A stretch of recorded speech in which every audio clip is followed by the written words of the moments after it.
اعوذ باللہ من الشیطان الرجیم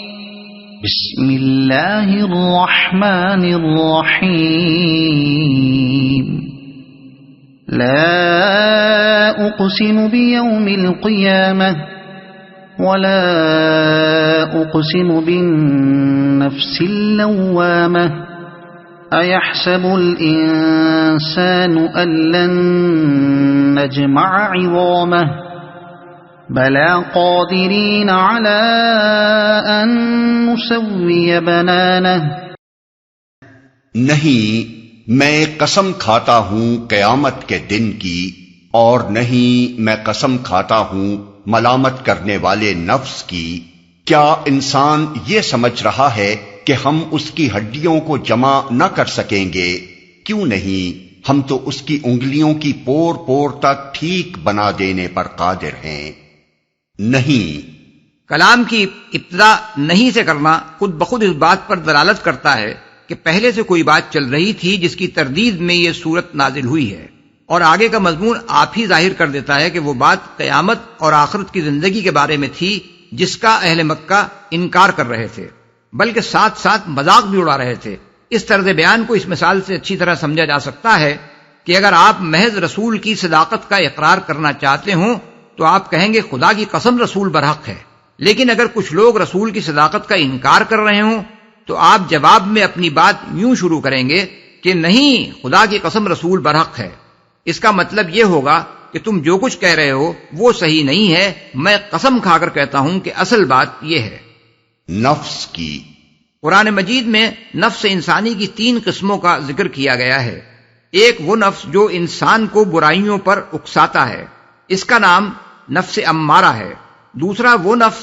جو غلط کام کرنے یا غلط سوچنے یا بری نیت رکھنے پر نادم ہوتا ہے اور انسان کو اس پر ملامت کرتا ہے، اس کا نام نفس لوامہ ہے، اور اسی کو ہم آج کل کی اصطلاح میں ضمیر کہتے ہیں۔ تیسرا وہ نفس جو صحیح راہ پر چلنے اور غلط راہ چھوڑ دینے میں اطمینان محسوس کرتا ہے،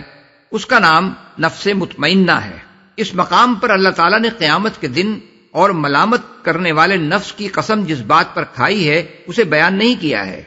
کیونکہ بات کا فقرہ خود اس بات پر دلالت کر رہا ہے۔ قسم اس بات پر کھائی گئی ہے کہ اللہ تعالیٰ انسان کو مرنے کے بعد دوبارہ ضرور پیدا کرے گا، اور وہ ایسا کرنے پر پوری طرح قادر ہے۔ اب یہ سوال پیدا ہوتا ہے کہ اس بات پر ان 2 چیزوں کی قسم کس مناسبت سے کھائی گئی ہے؟ جہاں تک روز قیامت کا تعلق ہے، اس کی قسم کھانے کی وجہ یہ ہے کہ اس کا آنا یقینی ہے۔ پوری کائنات کا نظام اس بات پر گواہی دے رہا ہے کہ یہ نظام نہ ازلی ہے نہ ابدی۔ اس کی نوعیت ہی خود یہ بتا رہی ہے کہ یہ نہ ہمیشہ سے تھا اور نہ ہمیشہ باقی رہ سکتا ہے۔ انسان کی عقل پہلے بھی اس گمان نے بے اصل کے لیے کوئی مضبوط دلیل نہ پاتی تھی کہ یہ ہر آن بدلنے والی دنیا کبھی قدیم اور غیر فانی بھی ہو سکتی ہے، لیکن جتنا جتنا اس دنیا کے متعلق انسان کا علم بڑھتا جاتا ہے، اتنا ہی زیادہ یہ امر خود انسان کے نزدیک بھی یقینی ہوتا چلا جاتا ہے کہ اس ہنگامے ہست و بود کی ایک ابتدا ہے جس سے پہلے یہ نہ تھا، اور لازماً اس کی ایک انتہا بھی ہے جس کے بعد یہ نہ رہے گا۔ اس بنا پر اللہ تعالیٰ نے قیامت کے وقوع پر خود قیامت ہی کی قسم کھائی ہے، اور یہ ایسی ہی قسم ہے جیسے ہم کسی شکی انسان کو جو اپنے موجود ہونے ہی میں شک کر رہا ہو خطاب کر کے کہیں کہ تمہاری جان کی قسم تم موجود ہو، یعنی تمہارا وجود خود تمہارے موجود ہونے پر شاہد ہے۔ لیکن روز قیامت کی قسم صرف اس امر کی دلیل ہے کہ ایک دن یہ نظام کائنات درہم برہم ہو جائے گا۔ رہی یہ بات کہ اس کے بعد پھر انسان دوبارہ اٹھایا جائے گا اور اس کو اپنے اعمال کا حساب دینا ہوگا، اور وہ اپنے کیے کا اچھا یا برا نتیجہ دیکھے گا، تو اس کے لیے دوسری قسم نفس لوامہ کی کھائی گئی ہے۔ کوئی انسان دنیا میں ایسا موجود نہیں ہے جو اپنے اندر ضمیر نام کی ایک چیز نہ رکھتا ہو۔ اس ضمیر میں لازماً بھلائی اور برائی کا ایک احساس پایا جاتا ہے، اور چاہے انسان کتنا ہی بگڑا ہوا ہو، اس کا ضمیر اسے کوئی برائی کرنے اور کوئی بھلائی نہ کرنے پر ضرور ٹوکتا ہے، قطع نظر اس سے کہ اس نے بھلائی اور برائی کا جو معیار بھی قرار دے رکھا ہو وہ بجائے خود صحیح ہو یا غلط۔ یہ اس بات کی صریح دلیل ہے کہ انسان نرا حیوان نہیں ہے بلکہ ایک اخلاقی وجود ہے۔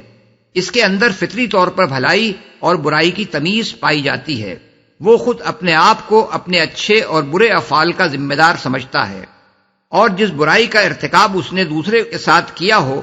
اس پر اگر وہ اپنے ضمیر کی ملامتوں کو دبا کر خوش بھی ہو لے تو اس کے برعکس صورت میں جبکہ اسی برائی کا ارتکاب کسی دوسرے نے اس کے ساتھ کیا ہو، اس کا دل اندر سے یہ تقاضا کرتا ہے کہ اس زیادتی کا مرتکب ضرور سزا کا مستحق ہونا چاہیے۔ اب اگر انسان کے وجود میں اس طرح کے ایک نفس لوامہ کی موجودگی ایک ناقابل انکار حقیقت ہے،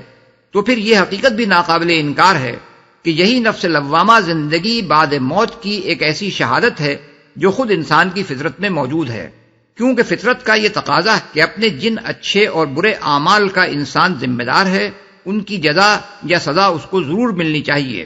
زندگی بعد موت کے سوا کسی دوسری صورت میں پورا نہیں ہو سکتا۔ کوئی صاحب عقل آدمی اس سے انکار نہیں کر سکتا کہ مرنے کے بعد اگر آدمی معدوم ہو جائے تو اس کی بہت سی بھلائیاں ایسی ہیں جن کے اجر سے وہ لازماً محروم رہ جائے گا، اور اس کی بہت سی برائیاں ایسی ہیں جن کی منصفانہ سزا پانے سے وہ ضرور بچ نکلے گا۔ اس لیے جب تک آدمی اس بیہودہ بات کا قائل نہ ہو کہ عقل رکھنے والا انسان ایک غیر معقول نظام کائنات میں پیدا ہو گیا ہے اور اخلاقی احساسات رکھنے والا انسان ایک ایسی دنیا میں جنم لے بیٹھا ہے جو بنیادی طور پر اپنے پورے نظام میں اخلاق کا کوئی وجود ہی نہیں رکھتی، اس وقت تک وہ حیات بعد موت کا انکار نہیں کر سکتا۔ اسی طرح تناسخ یا آوا گون کا فلسفہ بھی فطرت کے اس مطالبے کا جواب نہیں ہے، کیونکہ اگر انسان اپنے اخلاقی اعمال کی سزا یا جزا پانے کے لیے پھر اسی دنیا میں جنم لیتا چلا جائے تو ہر جنم میں وہ پھر کچھ مزید اخلاقی اعمال کرتا چلا جائے گا جو نئے سرے سے جزا و سزا کے متقاضی ہوں گے، اور اس لامتناہی سلسلے میں بجائے اس کے کہ اس کا حساب کبھی چک سکے، الٹا اس کا حساب بڑھتا ہی چلا جائے گا۔ اس لیے فطرت کا یہ تقاضا صرف اسی صورت میں پورا ہوتا ہے کہ اس دنیا میں انسان کی صرف ایک زندگی ہو، اور پھر پوری نوع انسانی کا خاتمہ ہو جانے کے بعد ایک دوسری زندگی ہو جس میں انسان کے اعمال کا ٹھیک ٹھیک حساب کر کے اسے پوری جزا اور سزا دے دی جائے۔ ہڈیوں کو جمع نہ کر سکیں گے۔ اوپر کی دو دلیلیں جو قسم کی صورت میں بیان کی گئی ہیں صرف دو باتیں ثابت کرتی ہیں۔ ایک یہ کہ دنیا کا خاتمہ یعنی قیامت کا پہلا مرحلہ ایک یقینی امر ہے، دوسرے یہ کہ موت کے بعد دوسری زندگی ضروری ہے، کیونکہ اس کے بغیر انسان کے ایک اخلاقی وجود ہونے کے منطقی اور فطری تقاضے پورے نہیں ہو سکتے، اور یہ امر ضرور واقع ہونے والا ہے کیونکہ انسان کے اندر ضمیر کی موجودگی اس پر گواہی دے رہی ہے۔ اب یہ تیسری دلیل یہ ثابت کرنے کے لیے پیش کی گئی ہے کہ زندگی بعد موت ممکن ہے۔ مکے میں جو لوگ اس کا انکار کرتے تھے وہ بار بار یہ کہتے تھے کہ آخر یہ کیسے ہو سکتا ہے کہ جن لوگوں کو مرے ہوئے سینکڑوں ہزاروں برس گزر چکے ہوں، جن کے جسم کا ذرہ ذرہ خاک میں مل کر پراگندہ ہو چکا ہو، جن کی ہڈیاں تک بوسیدہ ہو کر نامعلوم زمین میں کہاں کہاں منتشر ہو چکی ہوں، جن میں سے کوئی جل مرا ہو، کوئی درندوں کے پیٹ میں جا چکا ہو، کوئی سمندر میں غرق ہو کر مچھلیوں کی غذا بن چکا ہو، ان سب کے اجزائے جسم پھر سے جمع ہو جائیں اور ہر انسان پھر وہی شخص بن کر اٹھ کھڑا ہو جو 10-20 ہزار برس پہلے کبھی وہ تھا۔ اس کا نہایت معقول اور انتہائی پرزور جواب اللہ تعالیٰ نے اس مختصر سے سوال کی شکل میں دے دیا ہے کہ کیا انسان یہ سمجھ رہا ہے کہ ہم اس کی ہڈیوں کو کبھی جمع نہ کر سکیں گے؟ یعنی اگر تم سے یہ کہا گیا ہوتا کہ تمہارے یہ منتشر اجزائے جسم کسی وقت آپ سے آپ جمع ہو جائیں گے اور تم آپ سے آپ اسی جسم کے ساتھ جی اٹھو گے تو بلا شبہ تمہارا اس کو ناممکن سمجھنا بجا ہوتا، مگر تم سے تو کہا یہ گیا ہے کہ یہ کام خود نہیں ہوگا بلکہ اللہ تعالیٰ ایسا کرے گا۔ اب کیا تم واقعی یہ سمجھ رہے ہو کہ کائنات کا خالق جسے تم خود بھی خالق مانتے ہو اس کام سے عاجز ہے؟ یہ ایسا سوال تھا جس کے جواب میں کوئی شخص جو خدا کو خالق کائنات مانتا ہو نہ اس وقت یہ کہہ سکتا تھا اور نہ آج یہ کہہ سکتا ہے کہ خدا بھی یہ کام کرنا چاہے تو نہیں کر سکتا۔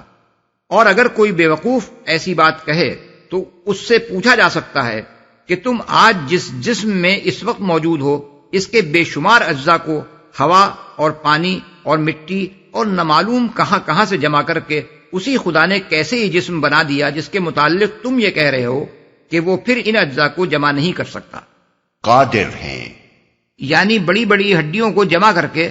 تمہارا ڈھانچہ پھر سے کھڑا کر دینا تو درکنار، ہم تو اس بات پر بھی قادر ہیں کہ تمہارے نازک ترین اجزائے جسم حتیٰ کہ تمہاری انگلیوں کی پوروں تک کو پھر ویسا ہی بنا دیں جیسی وہ پہلے تھیں۔ بل يريد الإنسان ليفجر أمامه يسأل أيان يوم القيامة، مگر انسان چاہتا یہ ہے کہ آگے بھی بدعمالیاں کرتا رہے، پوچھتا ہے آخر کب آنا ہے وہ قیامت کا دن، بدعمالیاں کرتا رہے۔ اس چھوٹے سے فقرے میں منکرین آخرت کے اصل مرض کی صاف صاف تشخیص کر دی گئی ہے۔ ان لوگوں کو جو چیز آخرت کے انکار پر آمادہ کرتی ہے وہ دراصل یہ نہیں ہے کہ فی الواقع وہ قیامت اور آخرت کو ناممکن سمجھتے ہیں، بلکہ ان کے اس انکار کی اصل وجہ یہ ہے کہ آخرت کو ماننے سے لازماً ان پر کچھ اخلاقی پابندیاں عائد ہوتی ہیں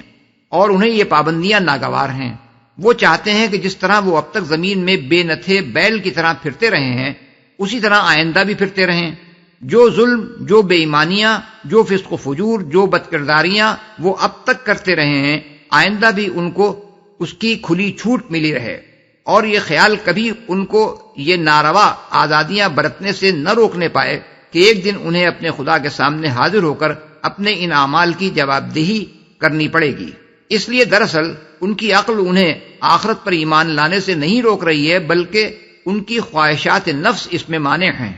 قیامت کا دن، یہ سوال استفسار کے طور پر نہیں بلکہ انکار اور استہزاء کے طور پر تھا، یعنی وہ یہ پوچھنا نہیں چاہتے تھے کہ قیامت کس روز آئے گی، بلکہ مذاق کے طور پر کہتے تھے کہ حضرت جس دن کی آپ خبر دے رہے ہیں آخر وہ آتے آتے رہ کہاں گیا ہے۔ فَإِذَا بَرِقَ الْبَصَرُ وَخَسَفَ الْقَمَرُ وَجُمِعَ الشَّمْسُ وَالْقَمَرُ يَقُولُ الْإِنسَانُ يَوْمَئِذٍ أَيْنَ الْمَفَرُّ كَلَّا لَا وَزَرَ إِلَى رَبِّكَ يَوْمَئِذٍ الْمُسْتَقَرُّ۔ پھر جب دیدے پتھرا جائیں گے اور چاند بے نور ہو جائے گا اور چاند سورج ملا کر ایک کر دیے جائیں گے، اس وقت یہی انسان کہے گا کہاں بھاگ کر جاؤں؟ ہرگز نہیں، وہاں کوئی جائے پناہ نہ ہوگی، اس روز تیرے رب ہی کے سامنے جا کر ٹھہرنا ہوگا۔ دیدے پتھرا جائیں گے، اصل میں برق البصر کے الفاظ استعمال کیے گئے ہیں جن کے لغوی معنی بجلی کی چمک سے آنکھوں کے چندھیا جانے کے ہیں، لیکن عربی محاورے میں یہ الفاظ اسی معنی کے لیے مخصوص نہیں ہیں، بلکہ خوف زدگی، حیرت یا کسی اچانک حادثے سے دوچار ہو جانے کی صورت میں اگر آدمی ہک دک رہ جائے اور اس کی نگاہ اس پریشان کن منظر کی طرف جم کر رہ جائے جو اس کو نظر آ رہا ہو، تو اس کے لیے بھی یہ الفاظ بولے جاتے ہیں۔ اسی مضمون کو قرآن مجید میں ایک دوسری جگہ یوں بیان کیا گیا ہے، انما یؤخرہم لیوم تشخص فیہ الابصار، یعنی اللہ تو انہیں ٹال رہا ہے اس دن کے لیے جب آنکھیں پھٹی کی پھٹی رہ جائیں گی۔ سورہ ابراہیم آیت نمبر 42۔ ایک کر دیے جائیں گے، یہ قیامت کے پہلے مرحلے میں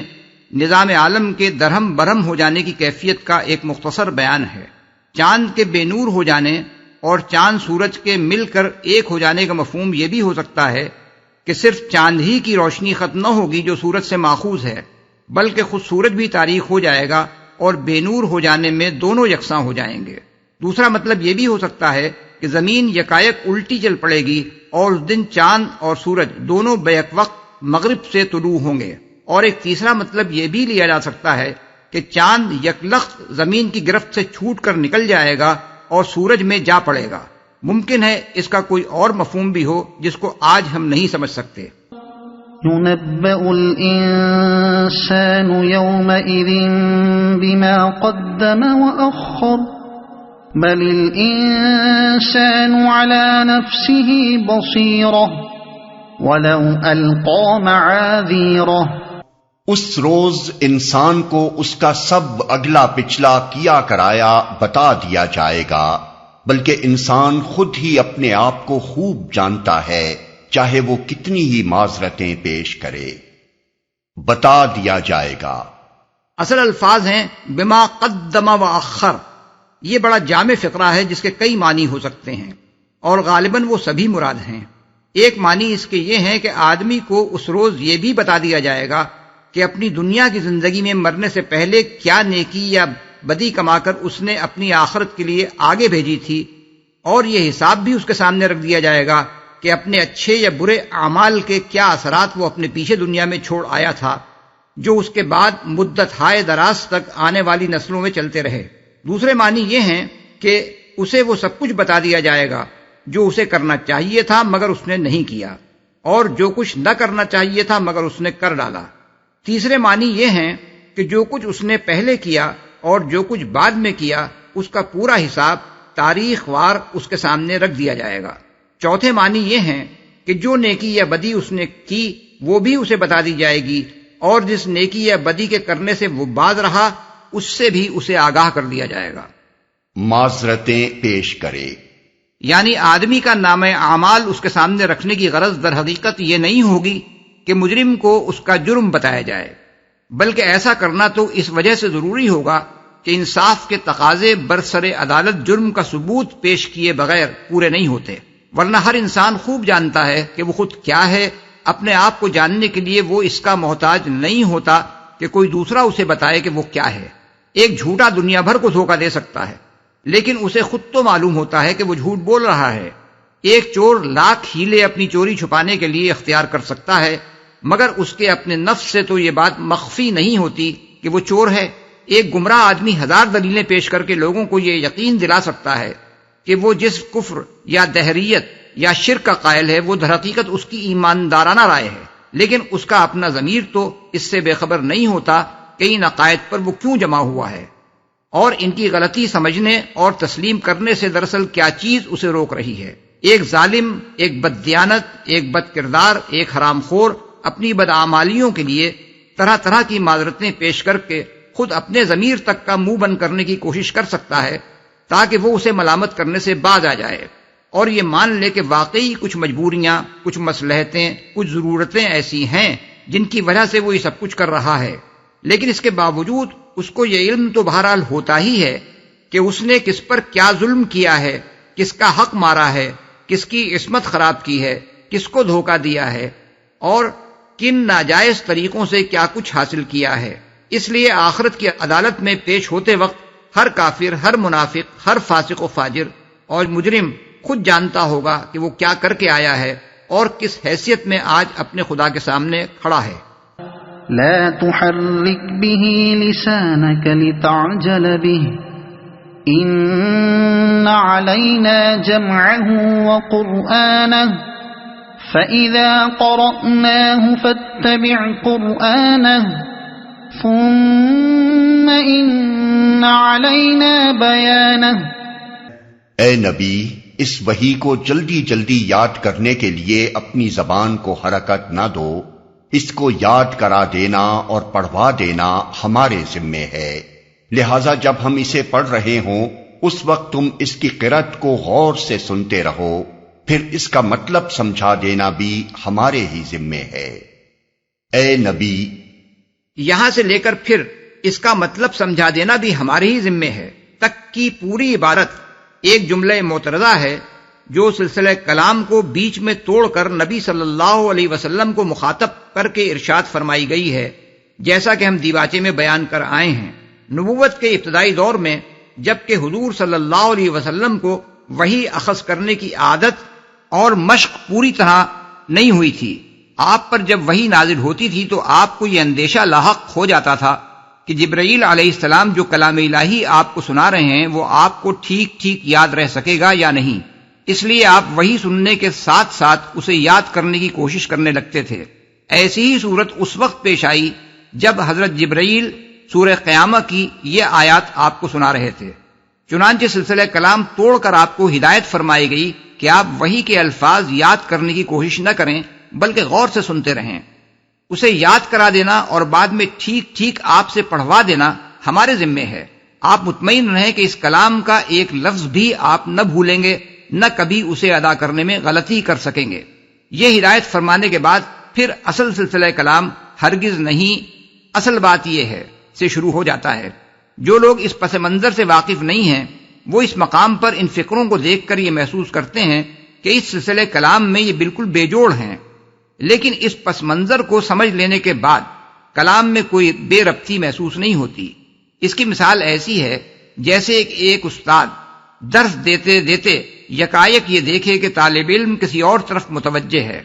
اور وہ درس کا سلسلہ توڑ کر طالب علم سے کہے کہ توجہ سے میری بات سنو، اور اس کے بعد آگے پھر اپنی تقریر شروع کر دے۔ یہ درس اگر جوں کا توں نقل کر کے شائع کر دیا جائے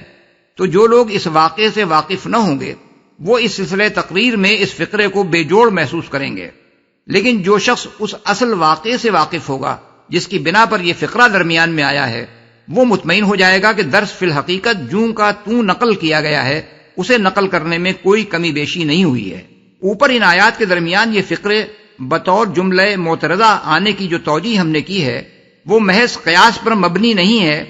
بلکہ معتبر روایات میں اس کی یہی وجہ بیان ہوئی ہے۔ مسند احمد، بخاری، مسلم، ترمذی، نسائی، ابن جریر، طبرانی، بیہقی اور دوسرے محدثین نے متعدد سندوں سے حضرت عبداللہ بن عباس رضی اللہ عنہ کی یہ روایت نقل کی ہے کہ جب حضور صلی اللہ علیہ وسلم پر قرآن نازل ہوتا تھا تو آپ اس خوف سے کہ کہیں کوئی چیز بھول نہ جائیں جبرائیل علیہ السلام کے ساتھ ساتھ وحی کے الفاظ دہرانے لگتے تھے۔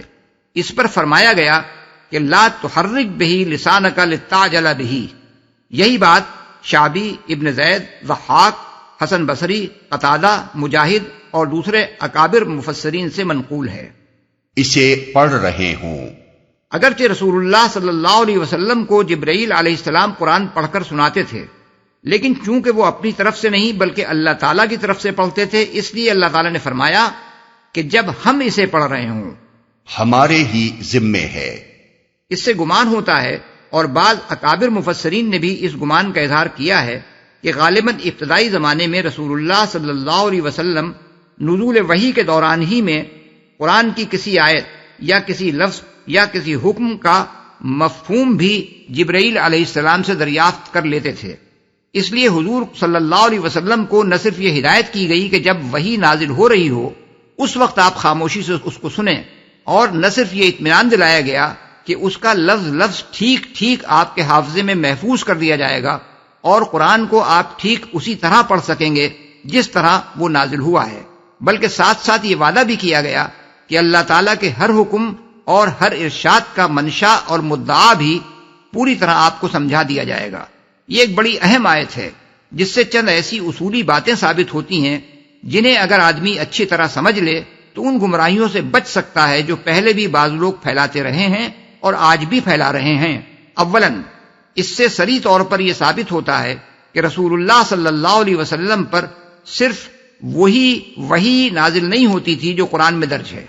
بلکہ اس کے علاوہ بھی وحی کے ذریعے سے آپ کو ایسا علم دیا جاتا تھا جو قرآن میں درج نہیں ہے، اس لیے کہ قرآن کے احکام و فرامین، اس کے اشارات، اس کے الفاظ اور اس کی مخصوص اصطلاحات کا جو مفہوم و مدعا حضور صلی اللہ علیہ وسلم کو سمجھایا جاتا تھا وہ اگر قرآن ہی میں درج ہوتا تو یہ کہنے کی کوئی ضرورت نہ تھی کہ اس کا مطلب سمجھا دینا یا اس کی تشریح کر دینا بھی ہمارے ہی ذمے ہے،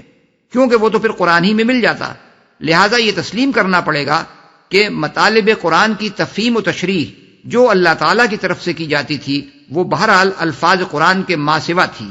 یہ وحی خفی کا ایک اور ثبوت ہے جو ہمیں قرآن سے ملتا ہے۔ قرآن مجید سے اس کے مزید ثبوت ہم نے اپنی کتاب سنت کی آئینی حیثیت میں صفحات 94، 95 اور صفحات 118 تا 125 میں پیش کر دیے ہیں۔ ثانیاً قرآن کے مفہوم و مدعا اور اس کے احکام کی یہ تشریح جو اللہ تعالیٰ کی طرف سے رسول اللہ صلی اللہ علیہ وسلم کو بتائی گئی تھی، آخر اسی لیے تو بتائی گئی تھی کہ آپ اپنے قول اور عمل سے اس کے مطابق لوگوں کو قرآن سمجھائیں اور اس کے احکام پر عمل کرنا سکھائیں۔ اگر یہ اس کا مدعا نہ تھا اور یہ تشریح آپ کو صرف اس لیے بتائی گئی تھی کہ آپ اپنی ذات کی حد تک اس علم کو محدود رکھیں تو یہ ایک بیکار کام تھا، کیونکہ فرائض نبوت کی ادائیگی میں اس سے کوئی مدد نہیں مل سکتی تھی۔ اس لیے صرف ایک بے وقوف آدمی ہی یہ کہہ سکتا ہے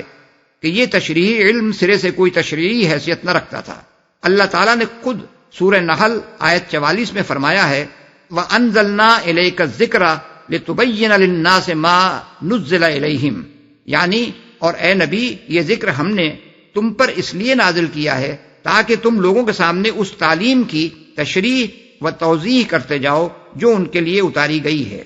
اور قرآن میں 4 جگہ اللہ تعالیٰ نے صراحت فرمائی ہے کہ رسول اللہ صلی اللہ علیہ وسلم کا کام صرف کتاب اللہ کی آیات سنا دینا ہی نہ تھا، بلکہ اس کتاب کی تعلیم دینا بھی تھا۔ سورہ البقرہ آیات 129 اور 151، آل عمران 164، الجمعہ 2، ان سب آیات کی تشریح ہم سنت کی آئینی حیثیت میں صفحے 74 سے 77 تک تفصیل کے ساتھ کر چکے ہیں۔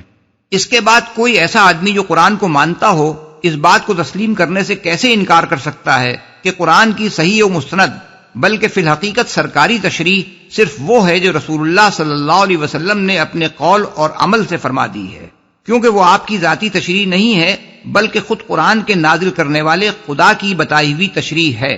اس کو چھوڑ کر یا اس سے ہٹ کر جو شخص بھی قرآن کی کسی آیت یا اس کے کسی لفظ کا کوئی من مانا مفہوم بیان کرتا ہے وہ ایسی جسارت کرتا ہے جس کا ارتکاب کوئی صاحب ایمان آدمی نہیں کر سکتا۔ ثالثاً، قرآن کا سرسری مطالعہ بھی اگر کسی شخص نے کیا ہو تو وہ یہ محسوس کیے بغیر نہیں رہ سکتا کہ اس میں بکثرت باتیں ایسی ہیں جنہیں ایک عربی داں آدمی محض قرآن کے الفاظ پڑھ کر یہ نہیں جان سکتا کہ ان کا حقیقی مدعا کیا ہے اور ان میں جو حکم بیان کیا گیا ہے اس پر کیسے عمل کیا جائے۔ مثال کے طور پر لفظ صلاۃ ہی کو لے لیجئے۔ قرآن مجید میں ایمان کے بعد اگر کسی عمل پر سب سے زیادہ زور دیا گیا ہے تو وہ صلاۃ ہے، لیکن محض عربی لغت کی مدد سے کوئی شخص اس کا مفہوم تک متعین نہیں کر سکتا۔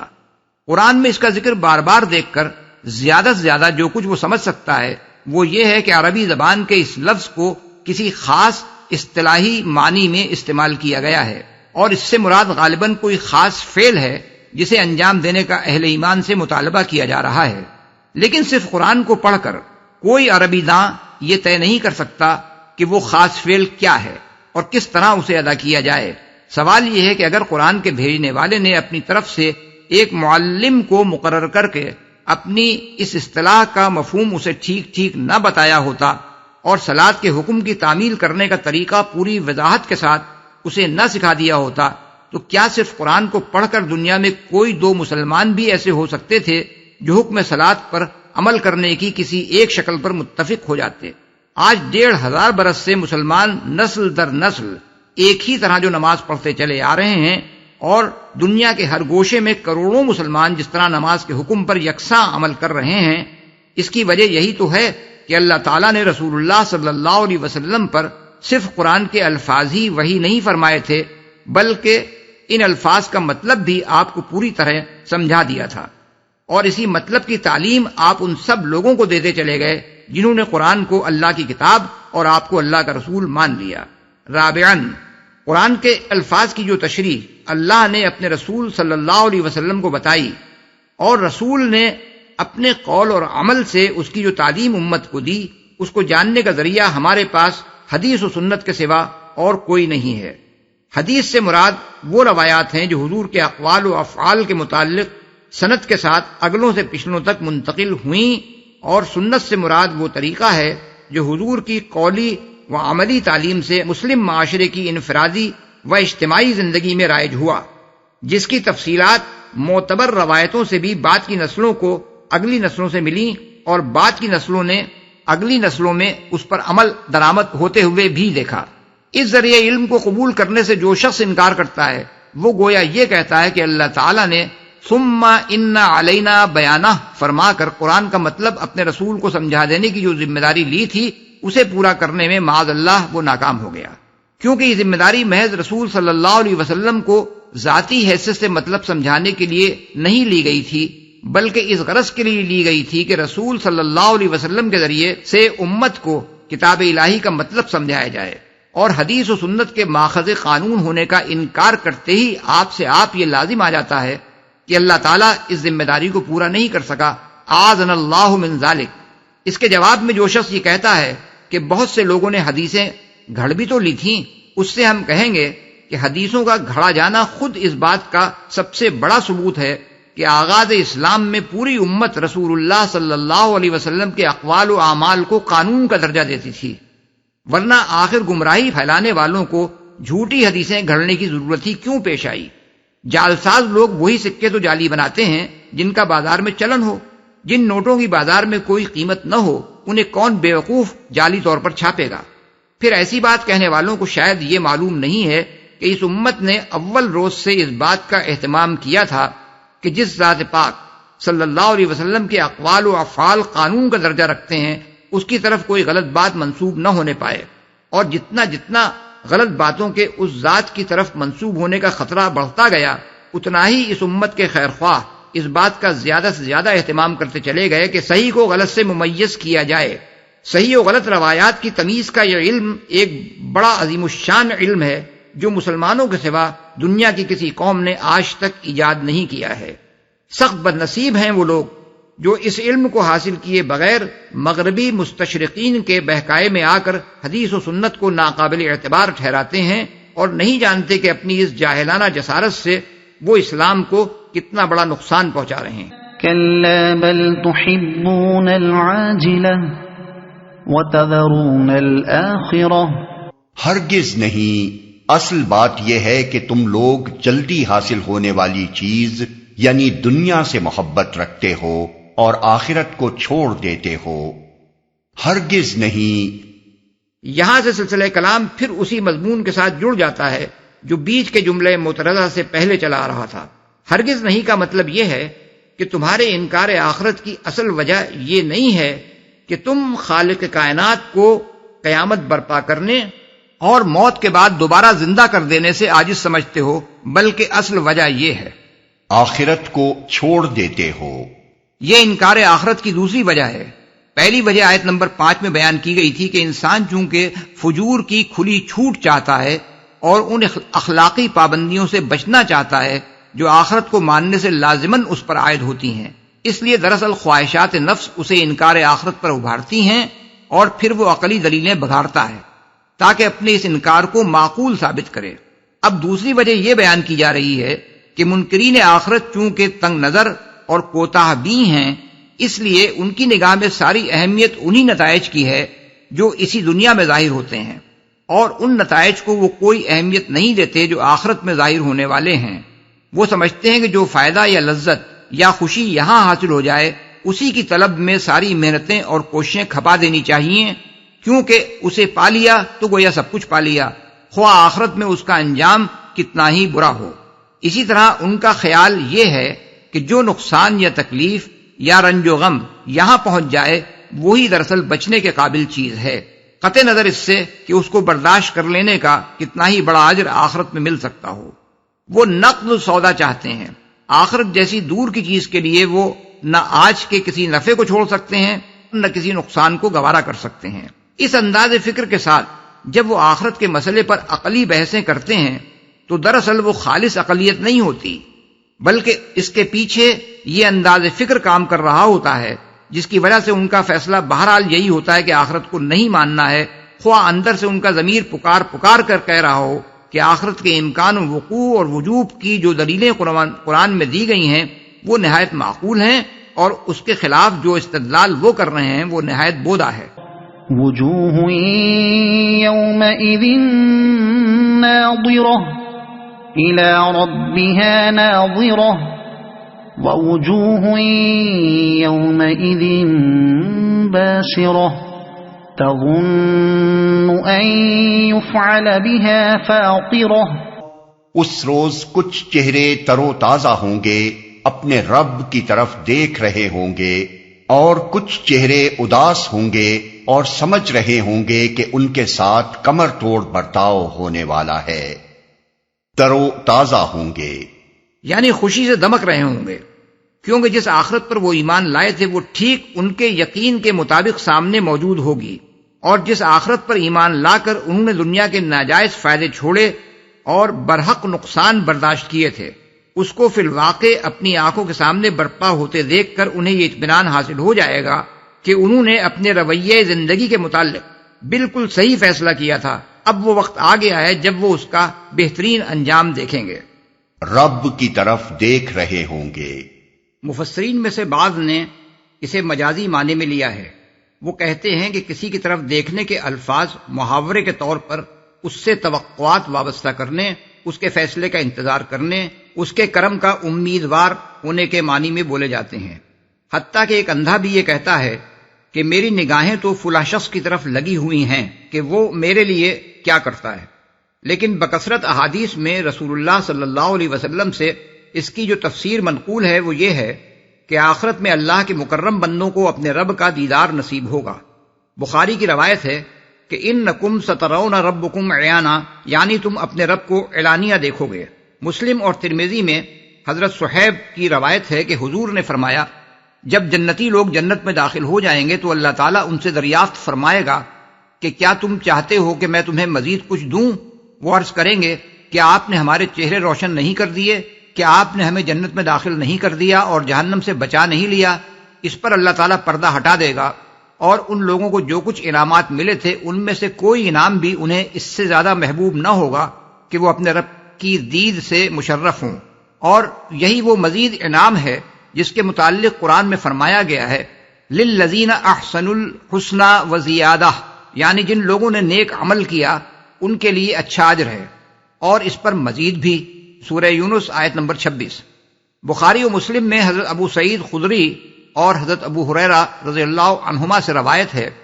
کہ لوگوں نے پوچھا یا رسول اللہ کیا ہم قیامت کے روز اپنے رب کو دیکھیں گے؟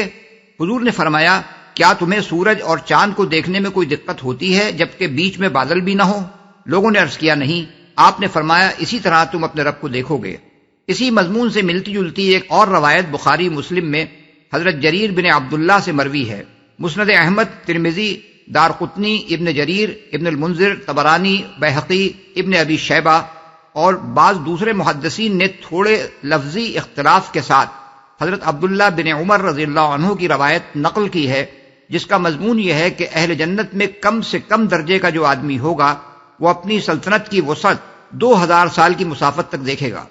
اور ان میں سب سے زیادہ فضیلت رکھنے والے لوگ ہر روز 2 مرتبہ اپنے رب کو دیکھیں گے۔ پھر حضور صلی اللہ علیہ وسلم نے یہی آیت پڑھی کہ اس روز کچھ چہرے تر و تازہ ہوں گے،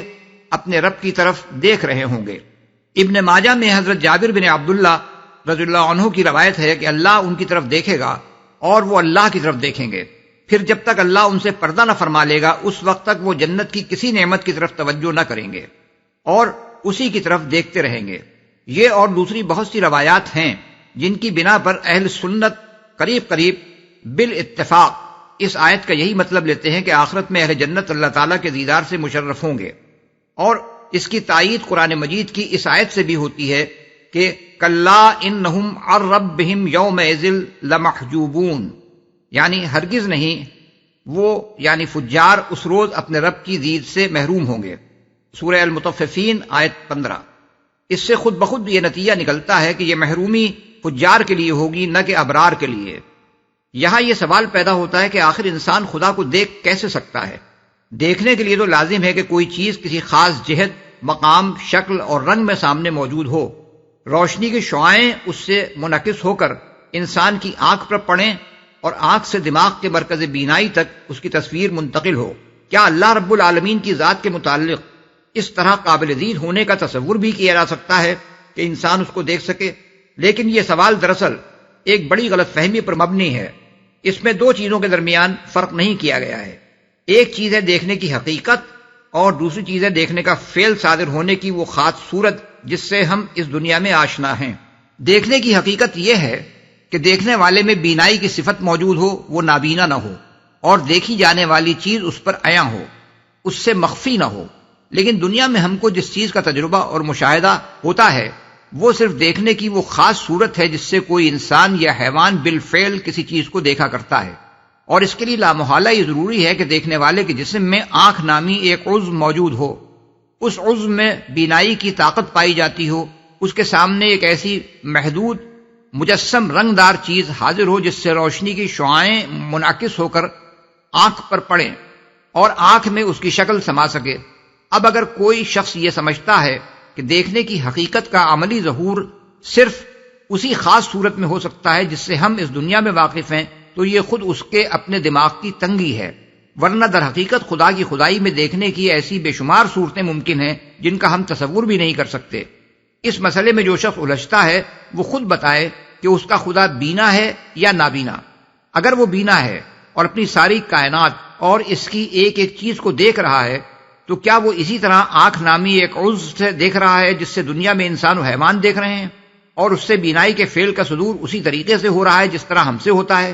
ظاہر ہے کہ اس کا جواب نفی میں ہے، اور جب اس کا جواب نفی میں ہے تو آخر کسی صاحب عقل و فہم انسان کو یہ سمجھنے میں کیوں مشکل پیش آتی ہے کہ آخرت میں اہل جنت کو اللہ تعالیٰ کا دیدار اس مخصوص شکل میں نہیں ہوگا جس میں انسان دنیا میں کسی چیز کو دیکھتا ہے، بلکہ وہاں دیکھنے کی حقیقت کچھ اور ہوگی جس کا ہم یہاں ادراک نہیں کر سکتے۔ واقعہ یہ ہے کہ آخرت کے معاملات کو ٹھیک ٹھیک سمجھ لینا ہمارے لیے اس سے زیادہ مشکل ہے جتنا 1-2 برس کے بچے کے لیے یہ سمجھنا مشکل ہے کہ ازدواجی زندگی کیا ہوتی ہے، حالانکہ جوان ہو کر اسے خود اس سے سابقہ پیش آنا ہے۔ كلا إذا بلغت التراقي وقيل من راق وظن أنه الفراق والتفت الساق بالساق إلى ربك يومئذ المساق۔ ہرگز نہیں جب جان حلق تک پہنچ جائے گی اور کہا جائے گا کہ ہے کوئی جھاڑ پھونک کرنے والا، اور آدمی سمجھ لے گا کہ یہ دنیا سے جدائی کا وقت ہے، اور پنڈلی سے پنڈلی جڑ جائے گی، وہ دن ہوگا تیرے رب کی طرف روانگی کا۔ ہرگز نہیں، اس ہرگز نہیں کا تعلق اسی سلسلے کلام سے ہے جو اوپر سے چلا آ رہا ہے، یعنی تمہارا یہ خیال غلط ہے کہ تمہیں مر کر فنا ہو جانا ہے اور اپنے رب کے حضور واپس جانا نہیں ہے۔ جھاڑ پھونک کرنے والا، اصل میں لفظ راق استعمال ہوا ہے جو رقیہ سے بھی ماخوذ ہو سکتا ہے، جس کے معنی تعویذ گنڈے اور جھاڑ پھونک کے ہیں، اور رقی سے بھی جس کے معنی چڑھنے کے ہیں۔ اگر پہلے معنی لیے جائیں تو مطلب یہ ہوگا کہ آخر وقت میں جب مریض کے تیماردار ہر دوا دارو سے مایوس ہو جائیں گے تو کہیں گے کہ ارے کسی جھاڑ پھونک کرنے والے ہی کو تلاش کرو جو اس کی جان بچا لے۔ اور اگر دوسرے معنی لیے جائیں تو مطلب یہ ہوگا کہ اس وقت فرشتے کہیں گے کہ اس روح کو کسے لے کر جانا ہے، ملائکہ عذاب کو یا ملائکہ رحمت کو۔ بالفاظ دیگر اسی وقت یہ فیصلہ ہو جائے گا کہ یہ مرنے والا کس حیثیت میں عالم آخرت کی طرف جا رہا ہے۔ نیک انسان ہوگا تو ملائکہ رحمت اسے لے جائیں گے، اور بد انسان ہوگا تو رحمت کے فرشتے اس کے قریب بھی نہ پھٹکیں گے، اور عذاب کے فرشتے اسے گرفتار کر کے لے جائیں گے۔ پنڈلی سے پنڈلی جڑ جائے گی۔ مفسرین میں سے بعض نے لفظ ساق یعنی پنڈلی کو عام لغوی معنی میں لیا ہے، اور اس کے لحاظ سے مراد یہ ہے کہ مرنے کے وقت جب ٹانگیں سوکھ کر ایک دوسرے سے جڑ جائیں گی، اور بعض نے عربی محاورے کے مطابق اسے شدت اور سختی اور مصیبت کے معنی میں لیا ہے، یعنی اس وقت 2 مصیبتیں ایک ساتھ جمع ہو جائیں گی، ایک دنیا اور اس کی ہر چیز سے جدا ہو جانے کی مصیبت، اور دوسری عالم آخرت میں ایک مجرم کی حیثیت سے گرفتار ہو کر جانے کی مصیبت، جس سے ہر کافر و منافق اور ہر فاسق و فاجر کو سابقہ پیش آئے گا۔